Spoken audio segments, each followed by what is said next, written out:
होगी ना भाई जी। तो वैसे अस्सलाम निशान भाई, क्या हुआ इधर, जरा बताएंगे आप हमारे को? अभी मुझे इधर आए यहाँ पे कुछ ठप्पे वगैरह लगे थे, हमें फिलफॉर हम आए, हमारे साथ माशाल्लाह पूरी कैबिनेट आई, बहुत सारे लोग आए।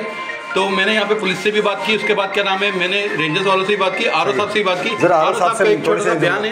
आरओ साहब आप बताएं इधर हुआ क्या है अभी? ये सर कुछ लोग एकदम अंदर आए थे जी, और आके उन्होंने सबको होल्ड किया। होल्ड करने के बाद जाहिर है हम कुछ नहीं कर सके, पर वो टेक्निकली कुछ गलतियां कर चुके हैं। सही है, जिसका सिर्फ हमें पता है। सही है सर, अब उसको आप देख लीजिए आगे। सर हमारे लिए मसला ये है कि हमारे जो वोटर इधर आ रहे हैं वोट कास्ट करने के लिए, उनमें खौफ व हिरास फैलेगा ये कि यहाँ पर जो है वो ढाटे में लोग आ रहे हैं, पुलिस की नफरी बाहर होने के बावजूद। सर ऐसा हो रहा है, देखिए उस दौरान कोई भी वोटर था नहीं जी, ये गुडलक है यहाँ के इलाके की लिहाज से जी।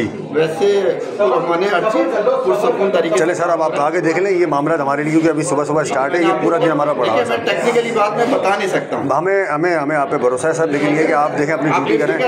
निशान भाई स्कूल, ये स्कूल कौन सा है? ये स्कॉलर प्राइवेट स्कूल है, ये 11B 15B के अंदर है। सही है सर, सही है, सही है। इसका जो वोट पड़ा है वो UC3 से पड़ा है। बस सही है, सही है। ओके सर, ने भी बहुत अच्छा ताउन। चले सही है सर, पुलिस भी मौके पर पहुंच गई है, उनको गिरफ्तार कर लिया सर।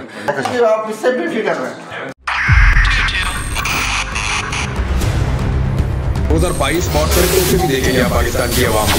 पाकिस्तान की आवाम को एक तोहफा ये दिया कि आवाम को पता चल गया कि पाकिस्तान का मीडिया क्या है। साल 2022 में सबसे ज्यादा देखे जाने वाला चैनल बोल न्यूज रहा नंबर 1। हमने बहुत सारे शोज और ट्रांसमिशंस की, पूरा साल मुसलसल जदोजहद में निकल गया कि ये वोट ऑफ कॉन्फिडेंस के पीछे कौन लोग थे। तोड़े रेटिंग के सभी रिकॉर्ड। सोशल मीडिया पर भी सबसे ज्यादा तेजी से 2.4 बिलियन व्यूज का संगे मील अबूर किया। एंकर्स को भी आवाम में सबसे ज्यादा मकबूलियत मिली और सोशल मीडिया पर भी बोल रहा सब पर भारी। सब्सक्राइब करें और बेल दबाएं ताकि कोई खबर रह न जाए।